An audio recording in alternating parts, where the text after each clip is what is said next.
the technology that's used in the X5, the X3 is also the same computer programming that operates in all of your sedans with xDrive. The thresholds are a little bit different, the parameters that they use, but the technology is very, very similar. Being a predominantly rear-wheel drive vehicle, as Curtis starts to accelerate, you'll see the rear wheel spin up first.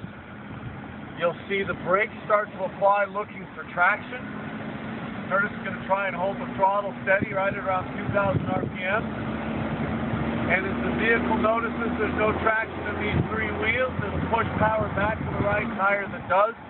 And again, what did that take? 4 or 5 seconds maybe? Not a lot of drama to it, not a lot of high-speed wheel spin.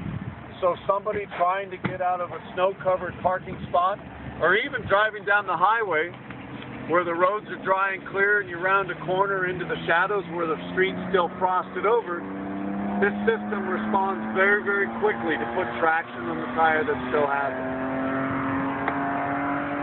So the next vehicle we pull up, the Porsche, you'll notice we didn't have to move the roller plates at all.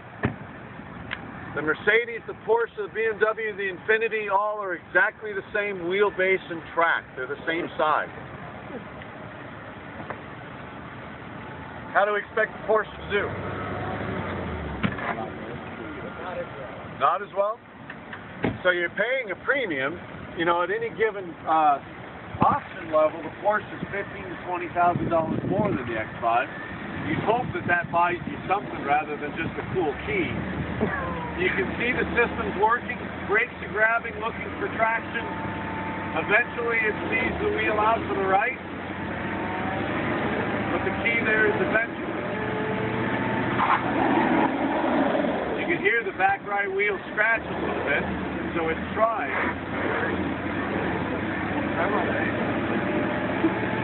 And there it's on to go.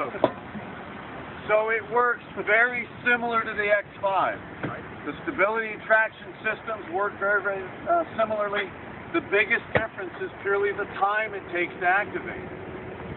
So where the X5 drove off in whatever it was, 4 or 5 seconds, that's easily a 10 to 15 second program on the Porsche.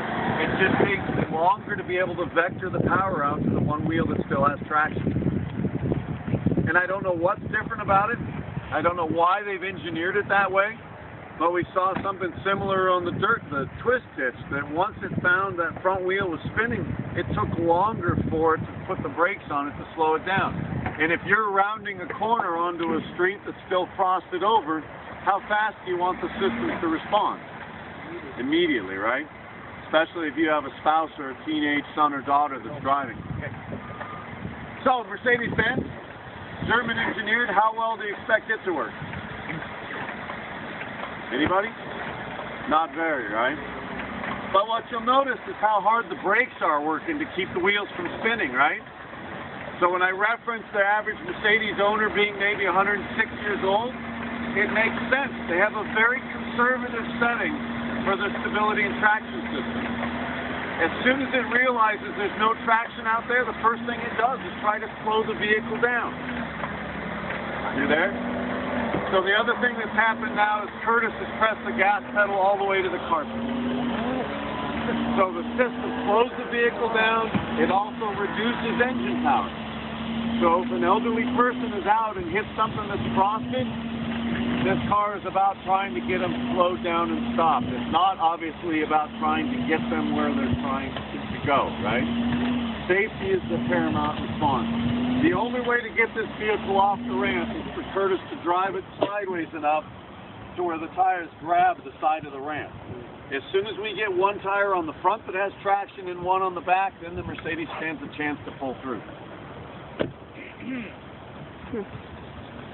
Most people are pretty surprised at the difference of how that vehicle works. You know, what's the current Mercedes ad campaign? You haven't seen the ads for it? Best or nothing? What is that, best or nothing? Nothing. Right? So again, from a perspective, it's not that that system's bad. From a safety side, obviously it's very, very good. It's going to work very hard at slowing the vehicle down. It's just not necessarily going to get somebody where they need to go. Now, before Curtis starts up on this one, how do you expect the Infiniti to work? Stunning? Oh, good stuff, yeah. We asked the question, how long do you think before it comes off? I think the right answer is Thursday. But you'll notice as he starts releasing brakes, because this is a predominantly front-wheel drive chassis, the front wheels start spinning up before the back wheels do anything. The other thing you'll notice now is that where the Mercedes-Benz clamps hard on the brakes, Nissan doesn't care so much about slowing you down. The wheels are allowed to spin freewheel up.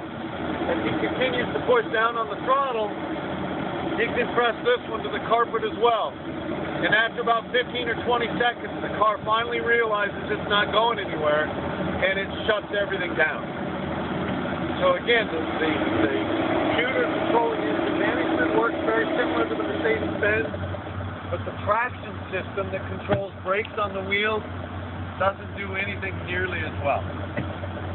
So again, if you've got somebody, you've got to send them to the store, if you've got to get to work and it's snowing out, which vehicle do you want to be in? The only way to get this one off is to drive it off to the side of the ramp. Okay,